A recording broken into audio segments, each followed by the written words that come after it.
1월 29일 목요일입니다. 오늘 새벽 우리에게 주시는 하나님의 말씀은 디모데후서 4장 1절부터 8절입니다. 하나님 앞과 살아있는 자와 죽은 자를 심판하실 그리스도 예수 앞에서 그가 나타나실 것과 그의 나라를 두고 엄히 명하노니 너는 말씀을 전파하라. 때를 얻든지 못 얻든지 항상 힘쓰라. 범사의 오래 참음과 가르침으로 경책하며 경계하며 권하라. 때가 이르리니 사람이 바른 교훈을 받지 아니하며 기가 가려워서 자기의 사욕을 따를 스승을 많이 두고 또 그 길을 진리에서 돌이켜 허탄한 이야기를 따르리라. 그러나 너는 모든 일에 신중하여 고난을 받으며 전도자의 일을 하며 내 직무를 다하라. 전제와 같이 내가 벌써 부어지고 나의 떠날 시각이 가까웠도다. 나는 선한 싸움을 싸우고 나의 달려갈 길을 마치고 믿음을 지켰으니 이제 후로는 나를 위하여 의의 면류관이 예비되었으므로 주 곧 의로우신 재판장이 그날에 내게 주실 것이며 내게만 아니라 주의 나타나심을 사모하는 모든 자에게 도니라. 바울은 디모데에게 하나님의 말씀이 우리를 온전하게 세우는 유일한 능력임을 강조했습니다. 오늘 본문의 바울은 이제 곧 세상을 떠날 준비를 하며 영적 아들 디모데에게 유언과도 같은 엄중한 명령을 내립니다. 1절에 엄히 명한다 라고 합니다. 부탁과 설득을 넘어서서 강하게 전달합니다. 바울은 자신이 가진 권위로 이야기하는 것이 아니라 하나님 앞과 다시 오실 예수님을 신뢰하며 말씀을 전합니다. 2절 말씀에 바울은 말씀을 전파하라고 합니다. 바울은 하나님이 우리에게 주신 성경을 전파하라고 합니다.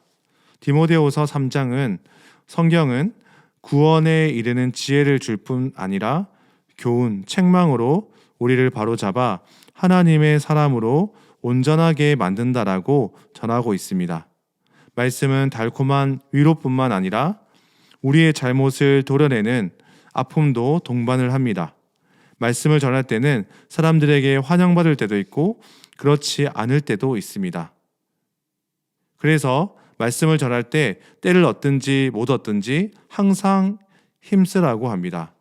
힘쓰라의 의미는 대기하다, 준비하다, 바로 곁에 있다의 의미입니다. 집요함과 긴급함의 의미를 담고 있습니다.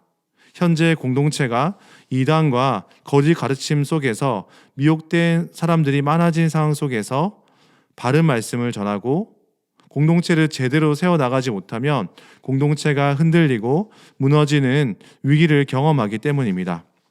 이런 어려움 속에서 포기하지 말고 인내하며 가르치라고 권면하고 있습니다. 오랜 시간 거짓된 가르침을 받게 되면 분별력을 잃어버립니다. 이때 멈추지 않고 틀리고 실수한 것을 올바르게 잡을 수 있도록 경책하고 더 이상 진리에서 떠나는 자가 세워지지 않도록 경계하고 권면하라고 합니다. 바울은 왜 이렇게 단호하게 말씀을 전하라고 했을까요? 어떤 상황이었습니까? 당시에 하나님의 말씀을 거부하며 따르지 않는 사람들이 생겨났습니다. 3절 말씀에 보면 기가 가려워서 자신의 사욕을 따를 스승을 많이 두었다고 합니다. 귀를 가려워서라는 의미는 자신이 즐기는 것만 들으려 한다는 의미입니다.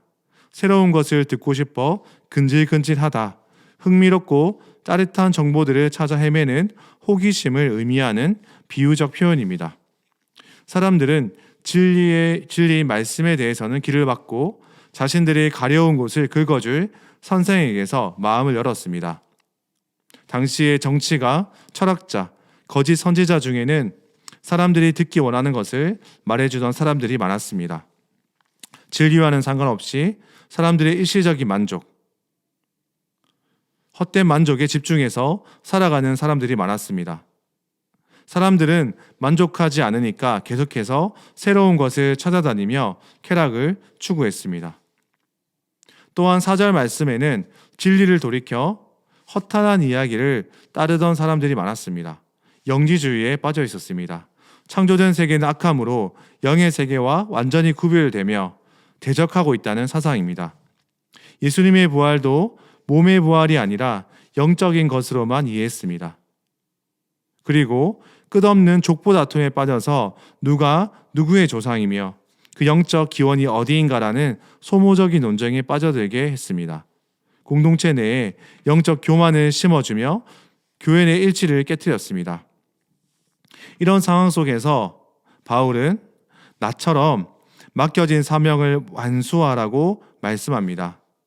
바울은 진리를 떠나서 혼란스러운 시대 속에서 5절 말씀에 그러나 너는 이라고 시작합니다. 많은 사람이 진리를 떠나더라도 너는 하나님의 말씀을 통해서 정신을 차리고 깨어 있으라고 합니다. 거짓 가르침에 휩쓸려 가지 말라고 합니다. 5절 말씀에 이어서 너는 신중하라고 합니다.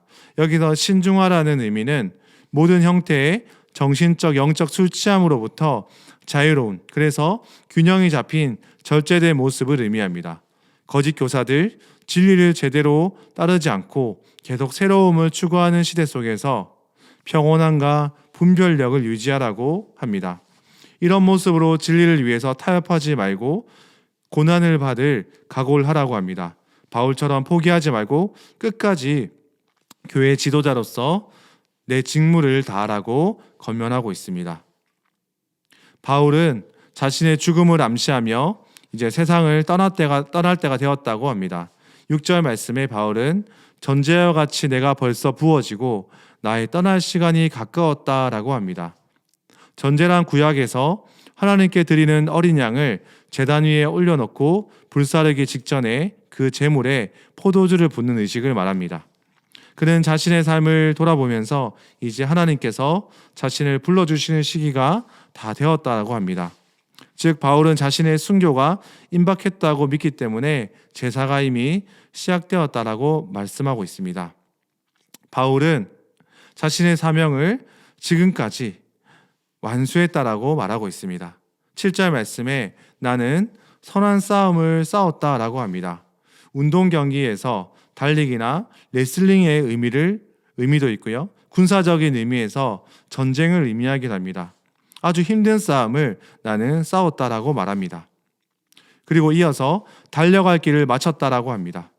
끝까지 자신의 길을 완주했다라고 합니다. 여러 고난 속에서 예수 그리스도의 은혜의 복음을 전하는 사명을 감당했음을 전합니다. 그리고 마지막으로 믿음을 지켰다라고 고백합니다. 내가 나의 주님과의 믿음을 지켰다고 합니다. 바울은 자신에게 맡겨진 소중한 복음을 안전하게 보관했다는 의미입니다. 사도행전 20장 24절에 내가 달려갈 길과 주 예수께 받은 사명 곧 하나님의 은혜의 복음을 증언하는 일을 마치려 하면은 나의 생명조차 조금도 귀한 것으로 여기지 아니하노라라고 바울은 고백을 했습니다. 이제 후로는 바울을 위해서 의의 면류관이 준비되었다라고 합니다. 면류관은 바울을 위해 예비되었으며 그날의 결승점에서 주어질 것입니다. 이 면류관은 하나님이 앞으로 나타내시는 것을 희망을 둔 모든 사람에게 주어지는 상입니다. 바울은 자신뿐 아니라 주님이 나타내심을 사모하는 모든 자에게 주어지는 상이라고 고백하고 있습니다. 우리가 하나님 나라의 완성을 소망하며 그분의 나라를 바라보면서 하루하루를 살아가는 자들이 되길 바랍니다. 말씀을 마무리하겠습니다. 우리 시대에도 여전히 사람들의 일시적인 쾌락을 충족시키기 위한 이야기를 전하고 들으려고 합니다. 진리와 상관없이 사람들의 만족에만 집중해서 살아갑니다. 영적인 교만으로 내가 가진 지식으로 우월감을 느끼고 다른 사람을 정죄하는 사람들이 많습니다. 이런 시대 속에서 여전히 변치 않으시는 진리의 말씀을 겸손한 마음으로 붙들고 전하는 자들이 되기를 바랍니다. 우리에게 주신 이 사명을 끝까지 감당하는 자가 되기를 소망합니다. 기도하겠습니다. 하나님 아버지, 혼란스러운 시기 속에서 참된 진리를 알아갈 수 있도록 성경을 주셔서 감사합니다. 성경 말씀을 계속 배우게 하시고 살아내게 하시고 이 말씀을 전파하는 복된 입술이 되도록 인도해 주십시오. 우리에게 맡겨진 사명을 포기하지 않고 감당할 수 있도록 지혜와 힘을 허락하여 주십시오. 예수님의 이름으로 기도드립니다. 아멘. 오늘 말씀을 기억하시며 기도하시고 주간 기도 제목에 따라서 훈련과 교육을 위해서 기도하겠습니다. 모든 훈련을 통하여 예수님을 닮아가는 온전한 예수님의 제자들로 성숙되고 모든 성도가 예수님을 닮아가는 교회가 되도록 다음 세대를 양육하는 주일학교와 청년 부흥과 자녀들의 신앙 성장과 섬기는 교육자, 교사들을 위하여 담임 목사님과 강단 위에 서시는 모든 말씀 사역자들을 위하여 합심해서 기도하겠습니다. 함께 기도하겠습니다.